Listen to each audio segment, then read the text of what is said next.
Hello.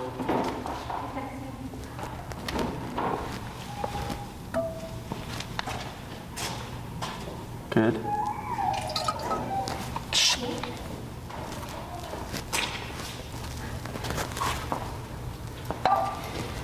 How you doing this week? Well, we've had some interesting situations. Yep. Okay, this being one. Okay. Yep. Now go ahead and try moving forward. Tap. Tap. Good. Then turn. Good. Then come to your stop. So what's your number currently? 18. Try 25. And then turn again. Tap. Tap. Go to 30, 33. And turn. Tap. Tap. Tap. Go and come to a stop. Test your vibrate function. Yeah. It's Oh, okay. she feels it for sure. Yeah. It was just double checking that collar was on. So like I'll hit the vibrate. Yeah. And like right there, like people always kind of, they're like, how's the dog freak out more to the vibrate than they do to the stim? Because the vibrate is just one flat sensation. There's no low, medium, high. Yeah. So, go ahead and explain to me what you've seen. So I struggle with, like for example, if I am walking towards a door and they're walking in the opposite direction, right? So she is going crazy, Okay. and the way to correct her is to turn and tap. Correct. But turning and tap means going towards the dog. Oh, That's sure. going in the opposite direction. So what do I do? And then I feel like I'm. And then Yes. she doesn't. Yeah. So there you can just keep forward. And so if you're walking, the dog's past you. Right. Is she going that way? Yes. Okay. So you only turn when she goes ahead of you. Got it. Okay. So you just have to go opposite to Pretzel. So if Pretzel's going ahead of you, we go this way, right? We're going opposite to her. Right. If she's going that way, you can keep forward and tapping because you're still going opposite to her. Okay. So like when she pulls to the right, we pull to the left. So we're pulling opposite. Right. Okay.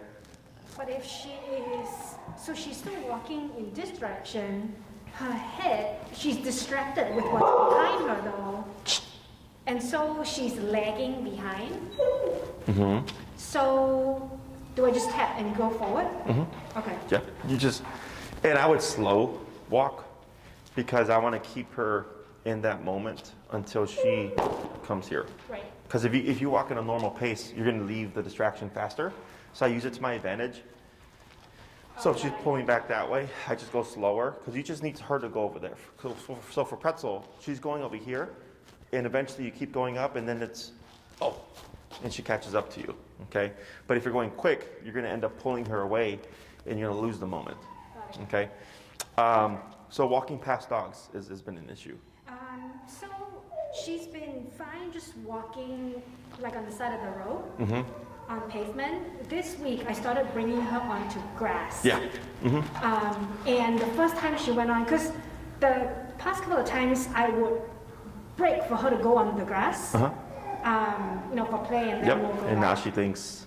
And then so now that she's on the grass, she thinks automatically she can sniff around, and so I started doing heel on the grass.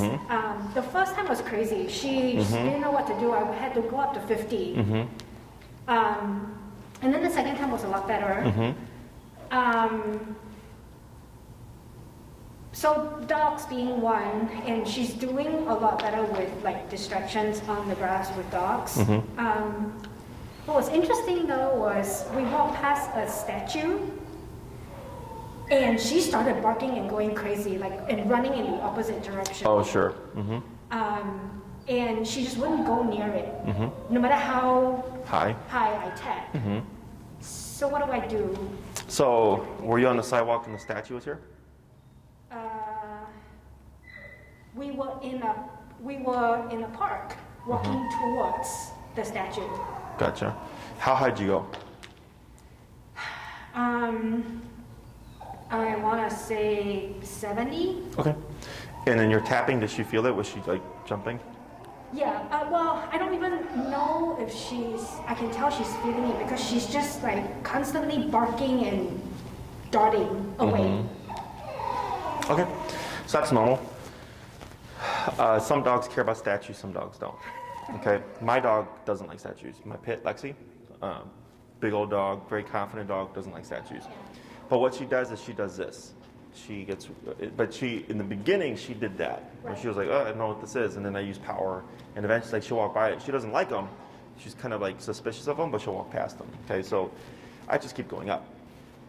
Okay, because her fear of the statue is overriding the power of the collar. Right. Okay, so that's why I always talk about if there's an emergency situation, it's the one tool that's going to get you as close to 100% as possible, because it can override things like that. So what I would do is actually use that to my advantage. Okay, so if I'm walking towards the statue and Pretzel pulls on the brakes like this, right? I don't keep moving forward. I just light pressure like this, pulling. 30, 40, 50, 60, 70, 80, 90, 100, she's gonna go forward, okay? And then you just walk. Don't even worry about heel, just walk, okay? And then maybe she goes shooting off that way because now she wants to run past the statue, right?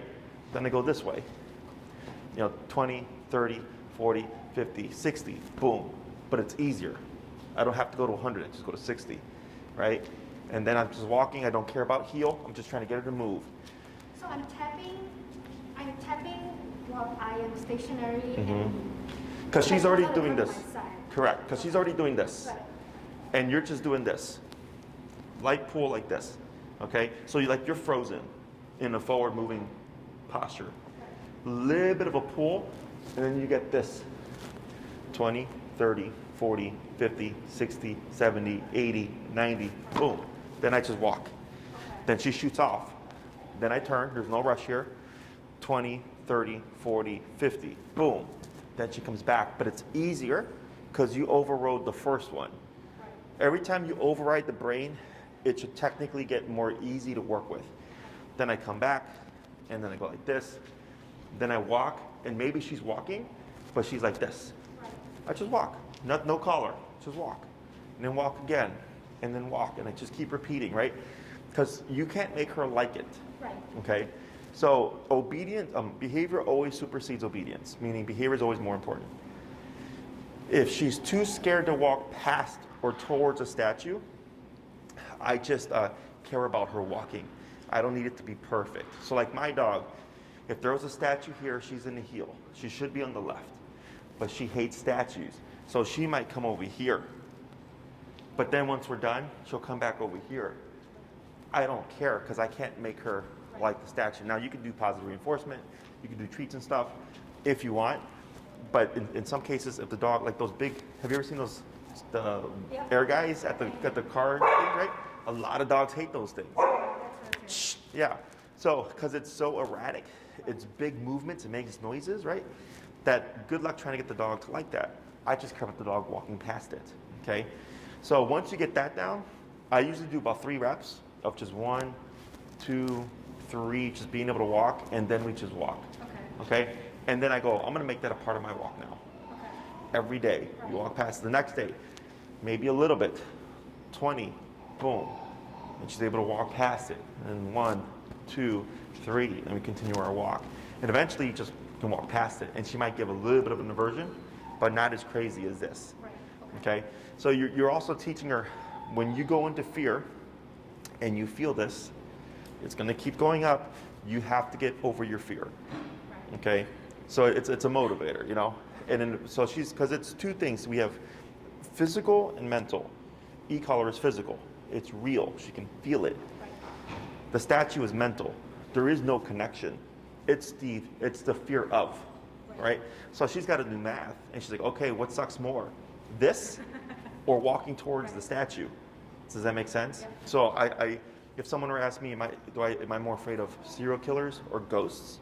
I would say serial killers, because that's real, right? Unless there's someone that believes in ghosts, and then the ghost maybe might be their thing, right? But it's physical versus mental. Does that make sense? Yep. Other questions? So one thing I struggle to get her back to heel is after she plays. So Oh, sure. we'll do heel, and then I'll break for her to play, and then I am maybe on the grass, and we're done, right? So I would typically tap her to do sit. Actually, I don't even know if we're doing sit. We're going to do sit, but Yeah, we are. she is familiar with sit. So she would sit, and then we'll do heel. But the first like 10 seconds will always be a struggle. Oh, sure, to settle her back down again. Right. Yeah, because she's going from drive into control. Did you see the video I put up with the Zula, the Doberman puppy? Yes. Did you see how she was Yeah. in that mode and we called her back and she comes back, right? So that's kind of what you're dealing with, okay? Except the Zula, because we've worked her a lot with stuff, is able to turn on and off, okay? So, but we use something that's controlled context to teach her how to do so. Does that make sense? So, does she like toys? Yes. Does she chase things? Oh yeah, all the time. Okay. Like the flirt pole? Yeah. Yeah, she loves that.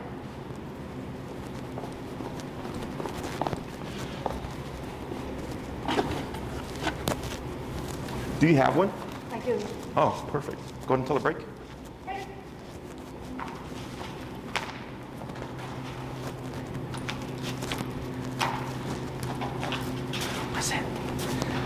So what we're going to do here is I want her to be uninhibited.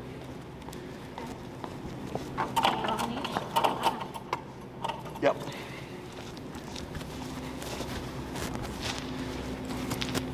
Hey, you.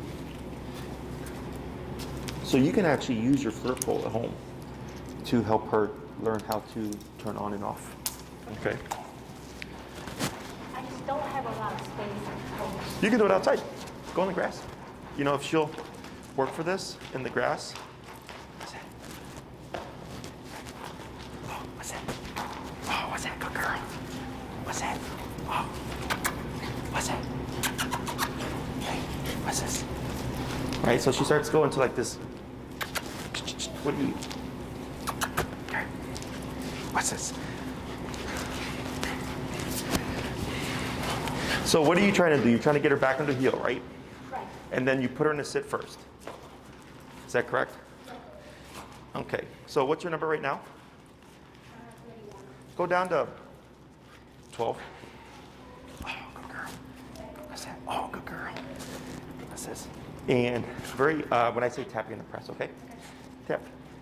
Tap. Right there. Yes. Come here. So what we're gonna teach is disengagement. Oh. Oh. Oh. And then so you need, oh. We have engagement and disengagement. Oh, good girl. Oh. And tap. Tap. Yes. Good girl. So we're not worried. I'll go down to 8. So just by her letting go of what she was fighting, that was disengagement? Correct. So we're not worried about teaching the words. We're teaching the behavior. What's this? And I want her to learn that when she disengages, oh, she gets the object back. Okay, this is very similar to play. Okay, because it's disengagement from play. Okay, but we have to operate very low in order to keep her drive up and not killing it. Okay, and that. Yes. Good girl. And I'm saying that word yes. What's that? Go get it. To let her know that now you can play again. So it's an immediate reward for her for releasing or disengaging. Hey, what's that? What's that? Hey. Go get it. Oh. Oh, good catch. Oh. Oh. Oh. All of that. What's that? And having the tap. Oh, all this stuff? So here you wouldn't need this. You would have it on the ground, just as safety. And tap. Yes.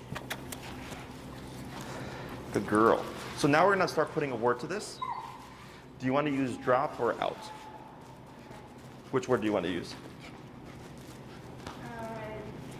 Drop. Okay. So when I say the word drop, you're gonna tap, okay? Oh, good girl. Oh, shake, shake, shake. Oh, what's that? Oh, what's that? What's that? And drop. Yep. Yep. Yes. Good girl. Good. What's that? Oh. And you see how I kind of do this stuff? Yeah. It's to help keep her, it's helped to keep her engaged to make it not boring.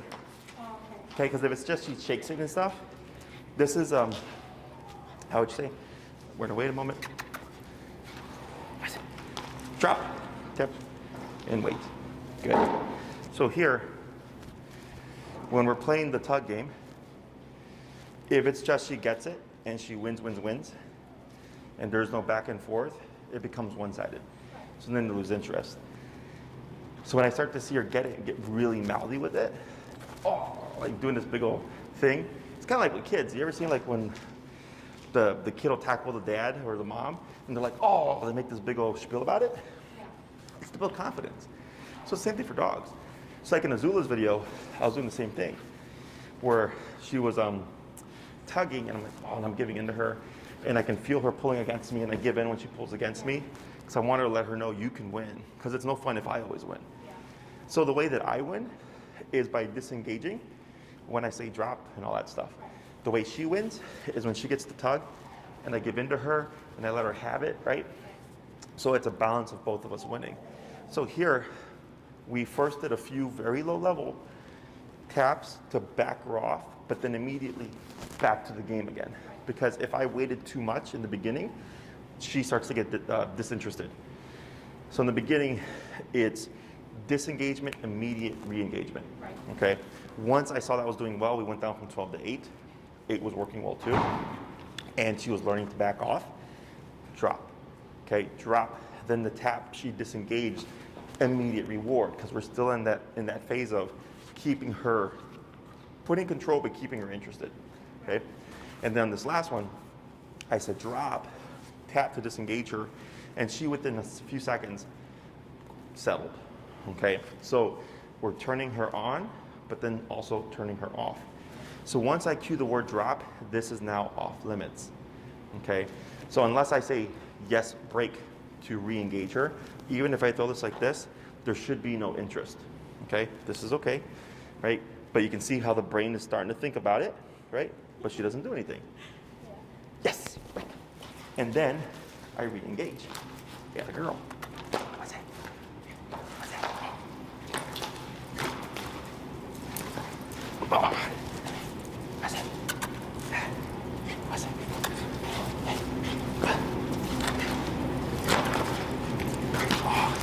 What's that? Good girl. What's that? Good girl. So she's a little apprehensive here. This is okay. Apprehensive. Yeah. You know, it's okay. Because she doesn't want to get tapped. Right. She's trying to figure out the name of the game here. Okay. So it's normal. So, and in here, because she knows we train here, she already knows more discipline here. She already knows mom will go to 90 here, right? So it's not uncommon that we'll see, hey you. Because with all that running around, she might potty. Is the dog is, can I really play here? So like I have a Doberman that I'm training right now, and he loves tug. At home, tug all day. Here, no tug. Because he's done so much discipline here, okay? So same thing for Pretzel. She's relaxed enough to play, but once we started to put rules on it, she's like, well, can I play, right? So what I would do is, because we were gonna work on long stuff anyways, is you pick up do you have a 30-foot? I have a 20. You have a 20? 20's fine. Go to the park with your 20-foot. Go with your flirt pole. You give her like, you give her like 10 feet, and you're just stepping on it like this. Right. Okay? And you're playing with her. So you're outside and you're engaged. And then you would cue the word drop, low level tap, disengage her, and then once she goes, yes, and then you keep playing. Okay? Wanna try it? Oh, she is peeing. Told ya. Let me go get, you can just step on the leash. Let me go get a mop.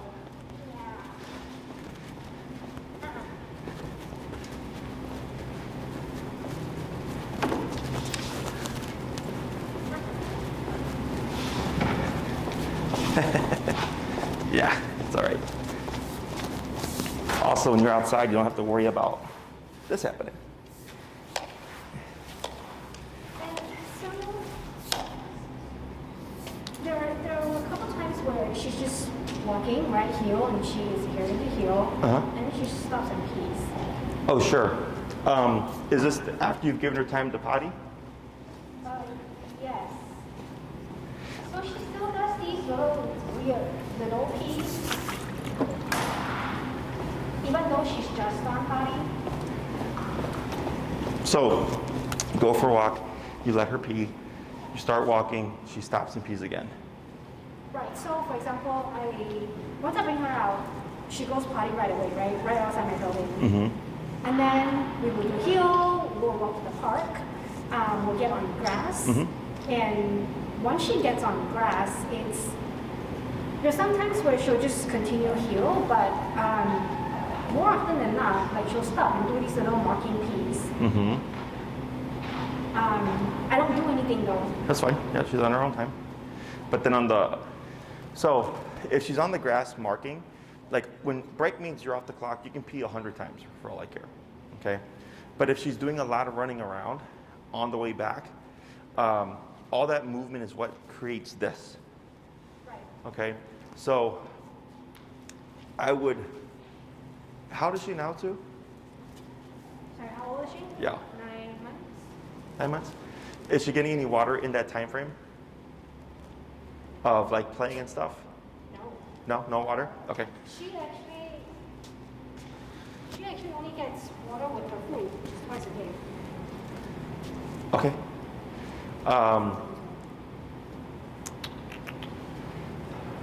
And you're wanting to, of course, stop her peeing during the walk, is that correct? I don't know. I mean, technically you're supposed to, right? So like if you're walking with her and she stops to pee, technically we correct that, okay? Right. If I have a puppy who's still, learning to control her bladder, you can let things go. And then when she's like a 2-year-old dog, they go away. Or they might go away, right? Because now she's got full control over her bladder. It's not the worst thing. I would much rather her walk past dogs, stay on my hip, walk well, and the only thing she does is stop to pee, right? And then over time, as she gets better control over her body, that may just go on its own.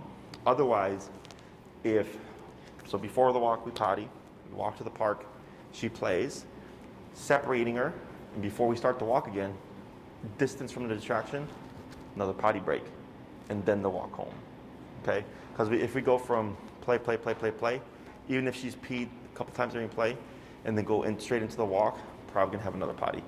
Okay, so like for the puppies here, before they play, they go potty. After they play, they go potty. Before the crate, they go potty. After the crate, they go potty. Before training, they go potty. After training, they go potty. So we take them out multiple times, right? Before and after everything is what I tell my employees. Because puppies, it's like anytime they go into something new, it's like the brain has to go, so that's why we go before and after everything, okay? Until eventually they learn how to hold it, and then it's just before they do anything. We don't do the after part. It's funny though because like in the morning, so she goes right away once she wakes up, right? She goes potty, and it's a quick one, like 5-10 minutes. She pees and she poops, and then we go home, and then we play, like really play. Like she plays fetch for a good 15-20 minutes in my apartment, and she doesn't pee. And then she eats her breakfast, and she's fine until her next potty break, like 3-4 hours later. That's good.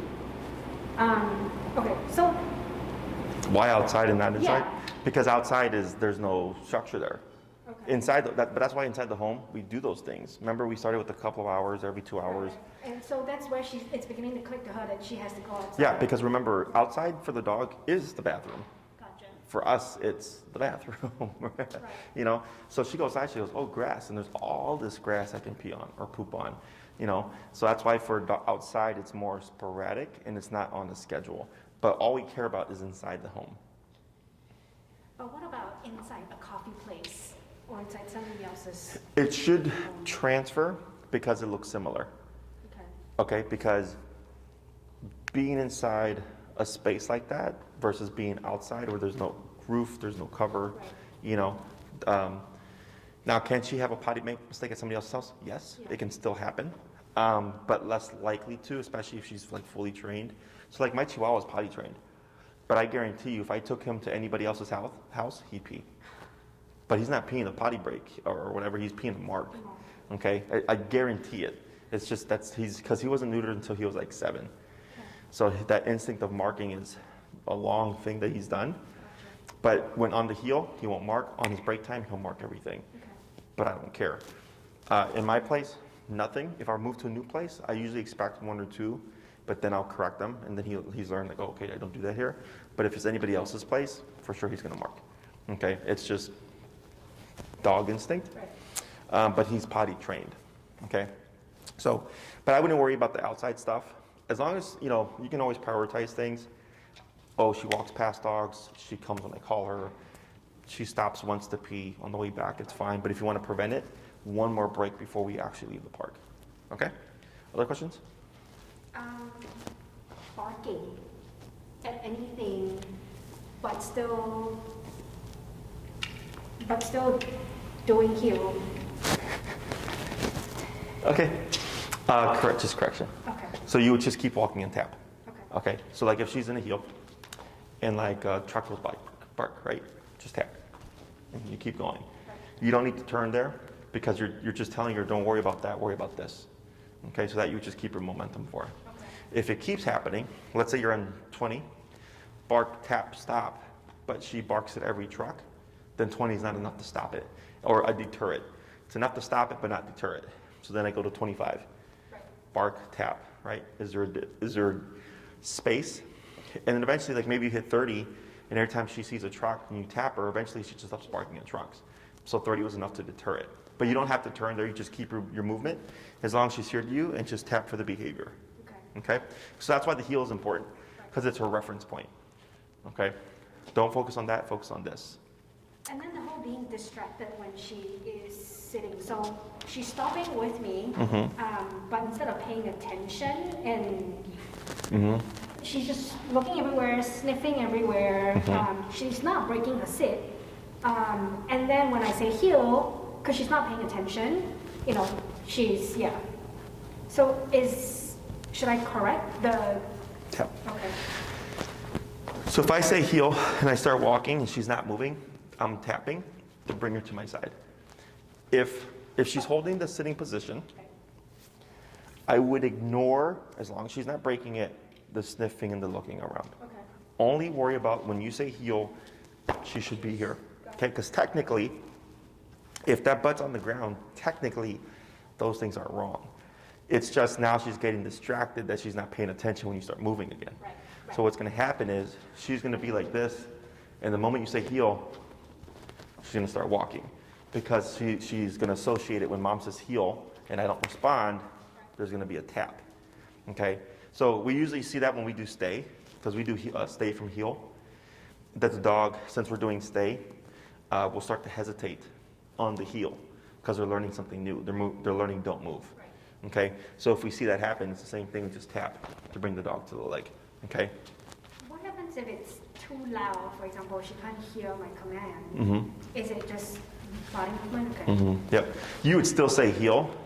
Whether or not she can hear you doesn't matter because she's going to learn. Dogs are very sensitive to movements. So it can be super loud and she could be looking that way, but the moment I do this, she's going to catch it. But it just hasn't been made to mean something yet. But as soon as you start issuing the taps as quickly as possible. So if I say, hey, you, sit. So if I say heel, and I start to move, right? And right here I see she's not following, I'm already tapping to bring her here. as opposed to being over here before I tap. Because then Pretzel will learn he won't tap until here. But I want her to be, as soon as I say that word, immediately moving at my side. Okay? So don't worry about the distraction stuff. Okay. As long as she's not moving, that's technically correct. Heel, and then if she doesn't move, then you kick in with it. Okay? Other questions? So here, for doing both the flirt pole and the remote, is you just have the long leash here and just being close to it. In case she tries to take off, we have something to stop her. Okay? So that frees up your hand so you don't have to have a leash in your hand either. And you just start playing. Now the flirt pole, it's a lot of circular motion, like this. Or what I'll do is I'll stop and I'll pop it, stop, pop it, to make this kind of movement right when they're getting to it. So it builds frustration because she's trying to catch it. She keeps missing. And eventually I won't pop it or I'll pop it too late so she's able to catch it and get that win. Otherwise, if she can't ever catch it, it's not a fun game. Okay? So go ahead and just show me how you would play with her, okay?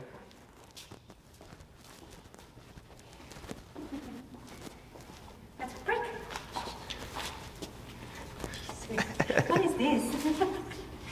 You don't have... What's it? What's it? What's it? She's like, you're gonna tell me.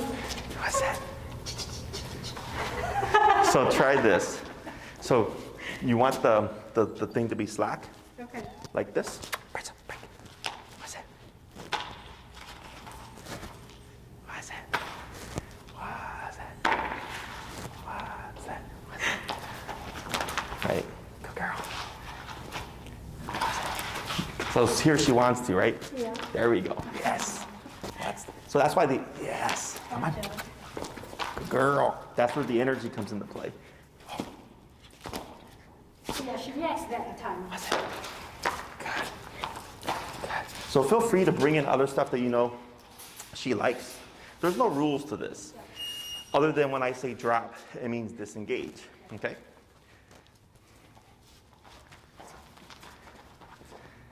There you go. There you go.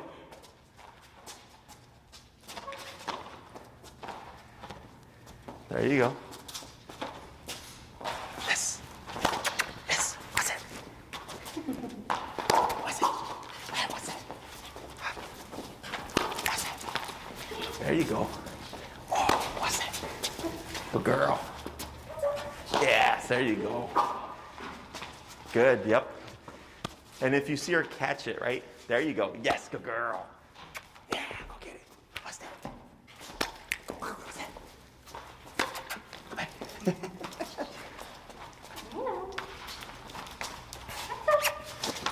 What's that? Go get it. Good girl. Yes. Good. Right there, good. Go get it. Good girl. Good. Right? Yes, good girl. Let her shake. And then here you would tug a little bit against her to make it, yeah, of a more of a tug of war. Okay? What's that? Go get it. What's it? What's that? Go get it. Good. And you see how she's stopping the shake? The shape? The scratch, I'm sorry. Yeah. Is the brain gets so stimulated that it redirects to other behaviors that don't make sense. There you go. Good girl. Yes. Good. Now you're gonna cue the word drop. Drop? Yep. Yes. And then move again. Yes. Good girl. Good. Good. Yes. Good girl. Yes. Good girl. I know it's cardio, huh? Oh my God. Okay. Good. Now here, go ahead and just go drop. Drop? Right there. Don't do anything. Okay, see what she does? Now tap. There we go. Hold right there. Okay. Good. I know, all that moving around. So here, good girl. We had to, because we took a break, and I also disciplined her, right?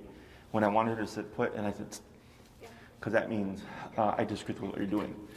So because I had disciplined her there and she went to a down in response or like a relaxed position to demonstrate the healing thing, she also kind of had that in her mind, okay?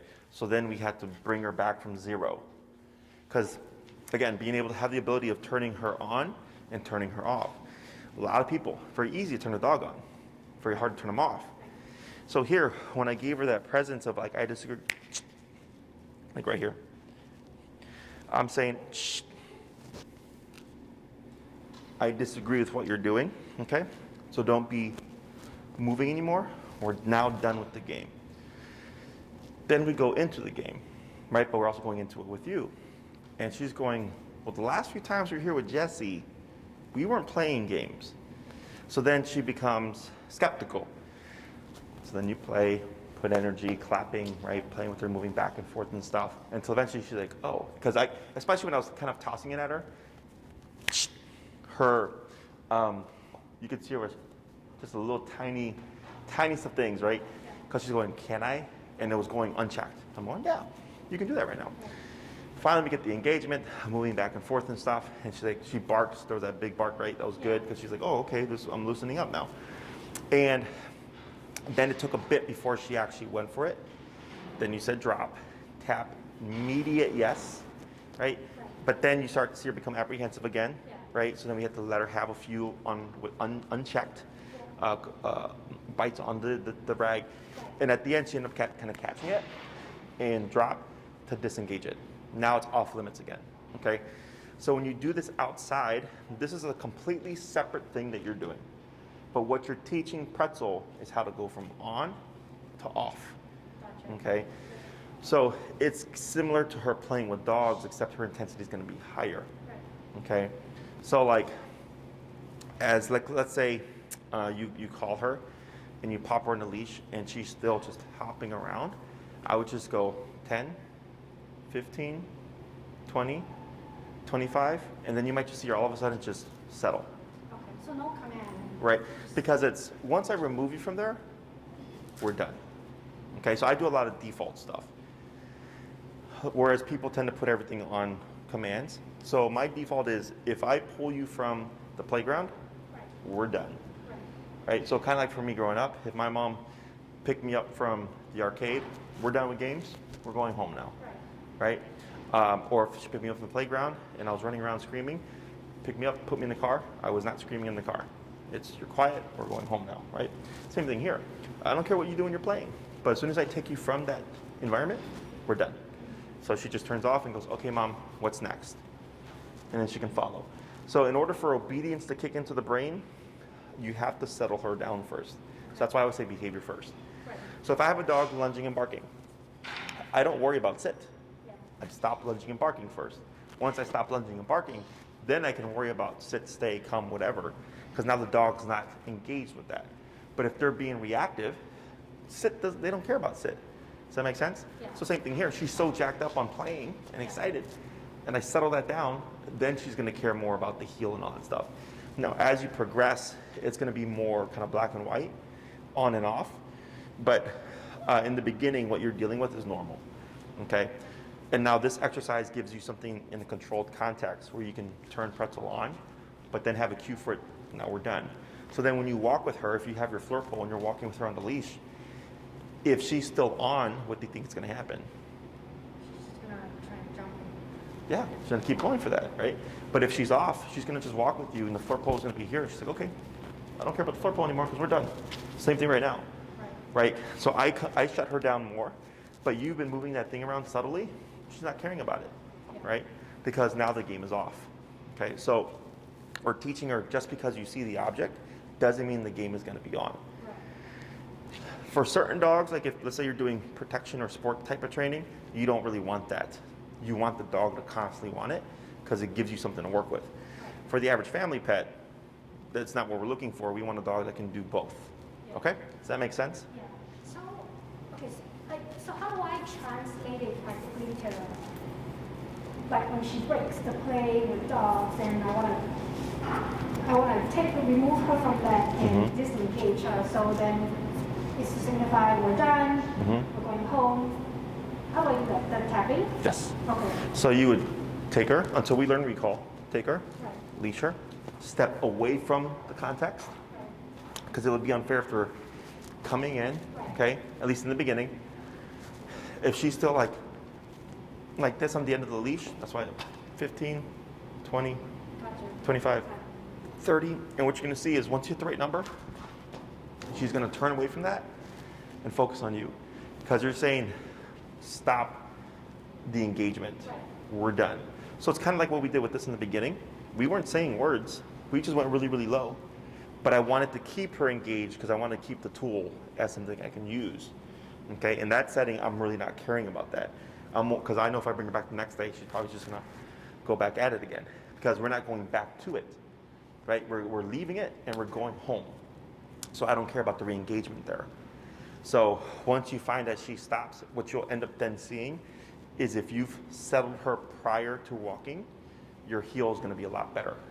Yeah. Okay, because that's what's affecting your heel right now. Right. Is she's still stimulated? She hasn't turned off yet. Yeah. Okay, so e-collar does two things. It can tell a dog to do something, and it can tell him to stop doing something. Okay, other questions? No, but she also just popped her back patella last night in play. So, yeah. Her behavior seemed fine. Yeah. Yeah. She popped it right back herself. But, yeah. My Chihuahua, every now and then, has a back patella go up too. It's the second time already. And different leg. So. Was it just from like playing or hopping off or something? Yeah, she landed weird. Did she yip or? Yeah. Okay. Did she stop playing or did she keep going? Super big yelp, and then she stopped playing. And she was Limping. limping for a little bit. She climbed onto me, and then very quickly she popped it back herself while sitting down. Uh-huh. Yeah. Interesting. Might be something.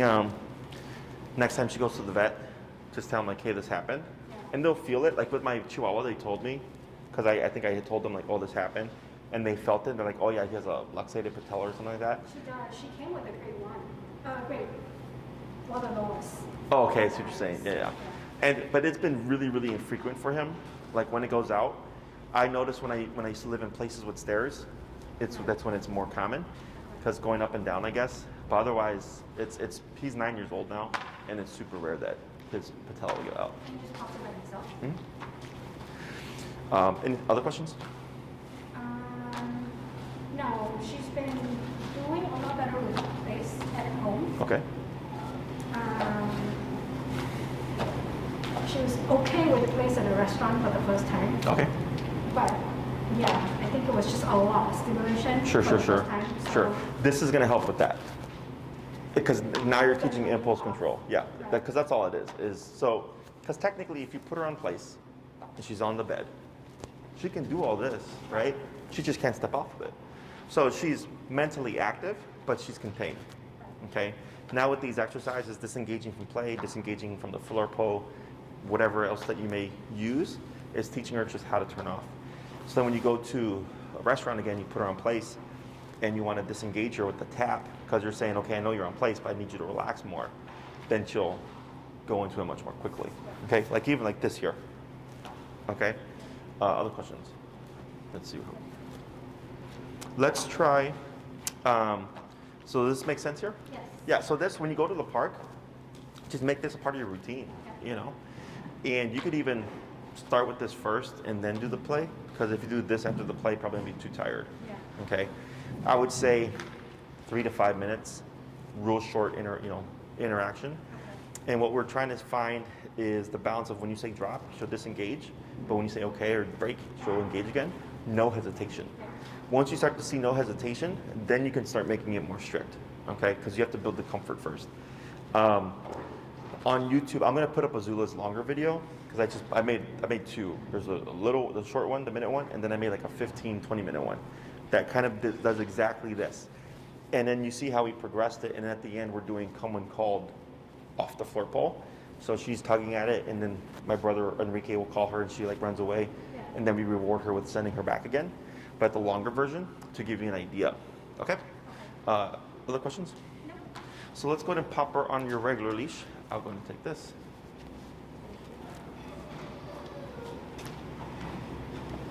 No, this is perfect play because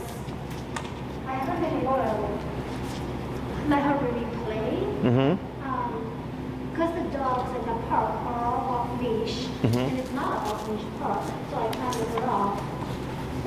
And they're just constantly distracting her from the training. So I want to give her a reward as part of the training too. So this is perfect. Yeah. Anything that she'll play for. Ball. I even bought tuck toys now, like that box right there is all new. It's all new toys to start incorporating with the training. And what's nice about it is, like, if you put in the time to harness these things, because in the wintertime, since we don't do much, we tend to lay off of the training because you don't go outside or whatever. But if you don't need a big space, like you just need enough space to like move the pole around, is you can do sit, distraction with the flirt pole, break, yes, right, and then play with the toy.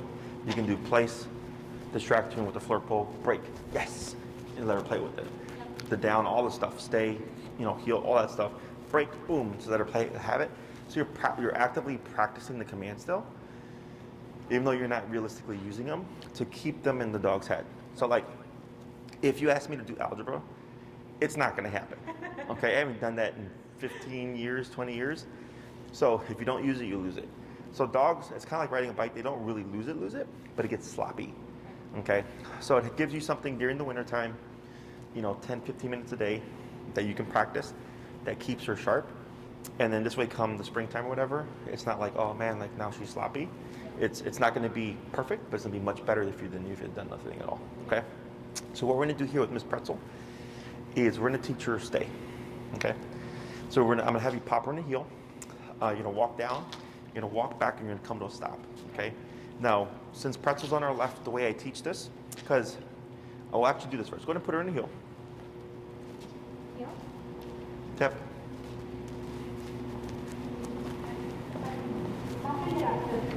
Okay. And then turn. Good. Good. And then slow down to a stop. Good. Okay. So what command is Pretzel in right now? Heel. Yes. Okay. So people look at this and they go, oh, the dog's in a sit. But the last thing you said was heel. So heel and sit is different, because heel is when I stop, you automatically put your butt down. Right. Sit is put your butt down, don't move. Right. Okay. So if you were to move again, what is she going to do? She's gonna walk. Yes. So we want to teach her to differentiate. So what you're going to do is don't worry about going like this. Just go like this and say stay. And then you're going to shorten your leash until, yeah, a little bit more than that. Right there, perfect, okay? So you're gonna say stay, and you're gonna step out with your right leg like this, okay? Now when you're doing this, expect Pretzel's gonna wanna follow you. So we do this, and if she starts to get up, you're gonna pull up and away from you, tap to position her back into the sit position, relax, and then move, wait, then you're gonna come back, good girl, heel, okay? And then we're gonna repeat. So we're teaching her the difference between walking with you and staying behind, okay? So go ahead and tell. Sorry. So I say stay, right? Yes. So go ahead, like here, just go stay. Stay. Mm-hmm. Now pivot out, up. Right, good. Now don't worry about her position here. And then go ahead and you're gonna step back to her side. She's just gonna face the wrong way, like that, good. Okay, now you're gonna say heel, you're gonna circle around, come back and repeat. Heel. Good.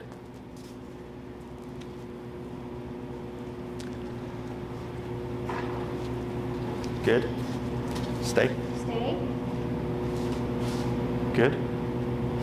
Good. A little bit of praise. Good girl. Here. Heel. Heel. Good. 3 more.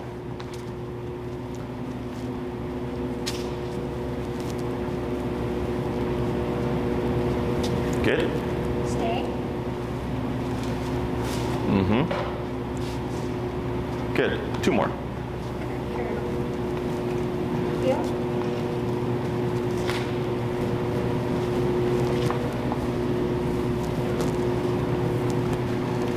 Good. Stay. Good. And last one. Heel.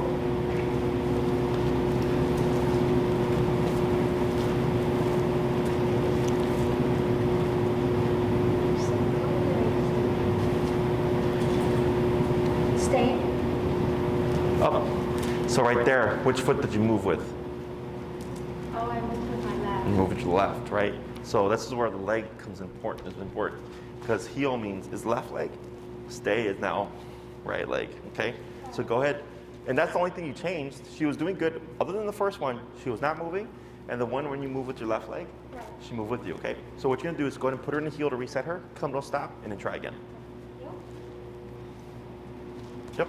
Now she's confused. Now she's confused, it's okay.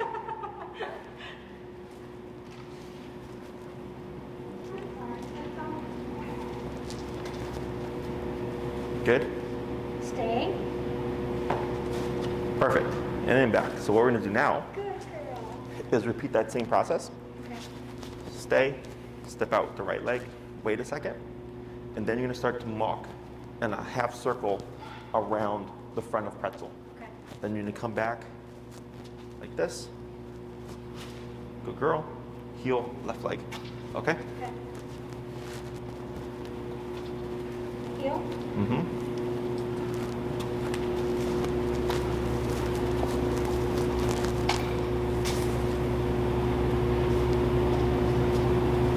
Stay. Up. Yep. Now, it's okay. Continue with what you're doing. Yeah, just step in front of her. That's fine. Now start your half circle. And you're at 15. Yeah. Let's go back down to like 8. Okay. And then land in front of her. Good? Yeah. Right there. And then you'll pivot back to her side. There you go. Good. Let's try that 4 more times. Heel. Forward, tap. Good. So this is what you would do If she doesn't. is you start walking, tap the moment you notice her not moving, and then keep moving to bring her to your leg. Right. We tend to hesitate. We tend to step back or stop. So then that tells her, or that reinforces what she's doing. Stay.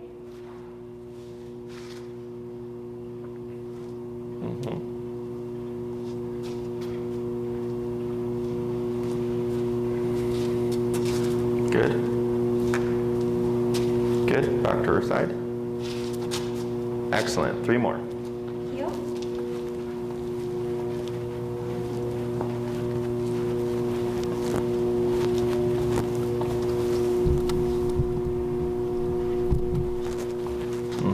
Stay. Good.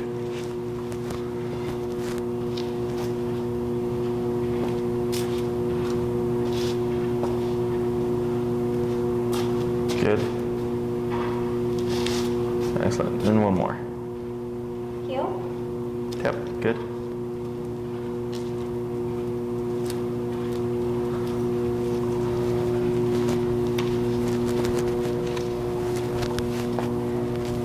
Good. And go just step next to her so you're closer.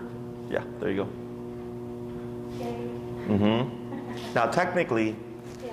because you're moving away with your right leg, right? She shouldn't follow. But at this stage, yes, we always want to use the word stay. And then once they're really conditioned, technically you don't need to say the word if you're doing with you're moving with the correct leg. Okay. And if she were to like start moving around, that's where I tap. Yes, and you would pull up. Okay, so up and tap to correct her back into the sitting position. Okay, so yeah, hang out right there. So here, you've had to tap her, I think, 2 times. And each time you've tapped her, it's put her back into this position. I didn't even pull. Yeah. So that's showing you concept. Okay, so she's aware of like, okay, if I keep my butt here, nothing happens. If I get up, if I put my butt back in response to a tap, I'm good. So we started first, which is real simple, getting her used to you moving away. Do that a few times, and then we start to add a half circle. The next move would be doing the full circle. Okay. So what I do here is practicing the stay. You practice on your walks. You hit a red light and you wait for it to turn green. Stay. Practice at the red light. Maybe after she poops, you can pull up, tap, put her in a sitting position. Stay.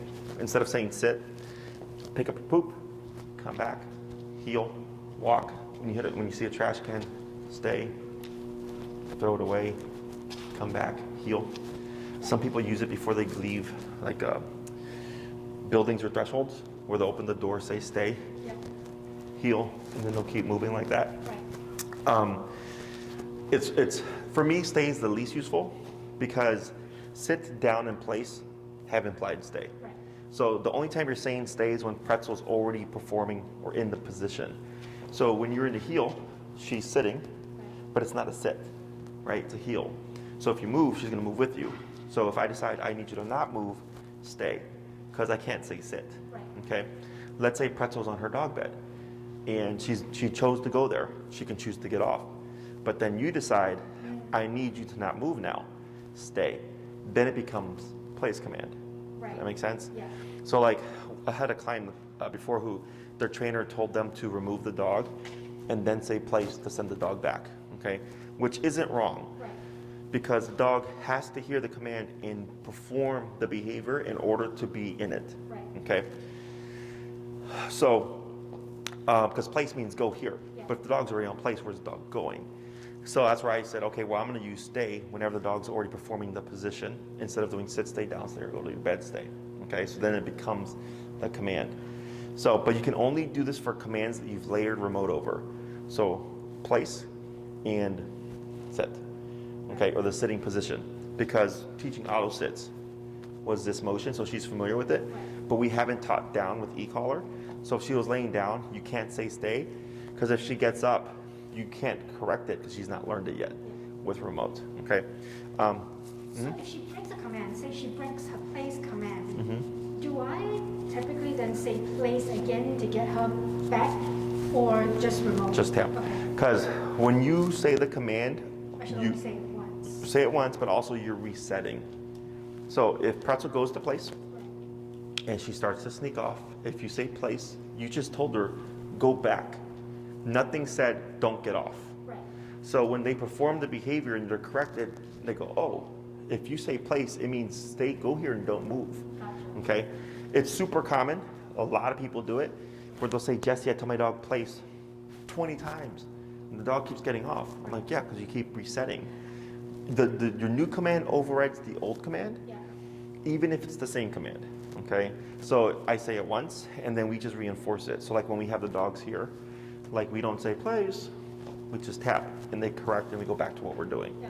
Okay? So technically with the heel, when you say it one time, heel, left leg, technically you don't need to say it again. Yeah. Right? So if you stop and she automatically sits, until you say break, she's in a heel. So if you walked again with your left leg, no word, she should still do it. Okay. Because heel is in effect until you say break, stay, sit, come, whatever, then it becomes the new command. Gotcha. Okay? But in the beginning, I tell everybody repeat, repeat, repeat, because for her, she needs to learn, get the concept of what heel is. So let's say for a month, it's heel every time, heel, heel, heel, heel. And the dog has a really good concept of it. Then technically I can say heel once at the beginning of the walk, and as long as I don't release the dog and I always move forward with my left leg, the dog should follow. Okay? And then when I say break, dog is off the clock. If I need to reinitiate the heel, now I have to repeat it. Okay? Or say it again. Yeah. Okay? And do you have to, so if you say break, well, she clearly understands the concept of break, but sometimes she doesn't break when you say it. Which is technically okay. Okay. Right? Because break means you're done. So she's like, well, I'm gonna just stay here. That's technically okay, right? It's only in training does it matter. So if I'm teaching Pretzel place and I say break and she doesn't want to get off, technically it's okay. But I need her to get off so I can practice place again. Okay? So don't feel like she has to do something. If you want to create consistent impulsiveness of you're done, you can carry like a couple of treats. And every time you say break, you just throw something. So it's going to create, when she hears the word break, this impulse of I move. But technically, she doesn't have to. Okay? Other questions? Good. So she's held that stay for about 5 so minutes. And then here, as we advance, us like next class plan on us doing recall. Because recall takes a long time to teach, so I want to teach you as soon as possible. I know you said you have a 20-foot leash. Yep. You can even clip this leash to the end of your 20-foot leash to make it a little bit longer. 30 feet tends to be like the realistic distance of practicing. More than 30 feet tends to be too much. Less than 30 feet tends to be not enough from experience. But for like the flirt pole stuff and everything that you're doing there, it's fine. And then once we get to recalls and stuff, we wouldn't, like, don't tell Pretzel stay and walk over here and go break. Okay? I recommend you don't do that. I always release the dog when I'm next to them. Okay? Personally. At least for my dog owners, because you're going to create a problem where you're going to tell her to stay, and she's going to see you walk away, and she's going to learn when you're 20 feet away, you always tell me break. So she's going to start getting up. Okay? So to prevent that problem, I always, if you go the distance and you come back, you always release at least within about 5 feet of the dog. Okay? So that this way, if you're outside and you need her to stay and not move, she's not going to make that mistake because it's never been something that she's done before. Because dogs are all about patterns. Okay? Same thing for the recall. I'm going to post a video on it. A lot of people go stay and do come. I don't do that because it's not realistic, but also it creates a problem.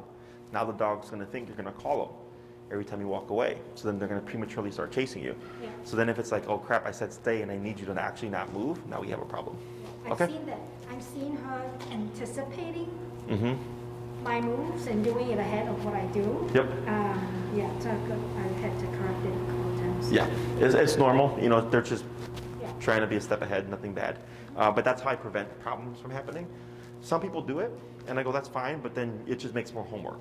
Because now you have to correct that so the dog learns, like, okay, I have to wait for you to say it before I can actually do it. Okay? Good. Break. Good girl.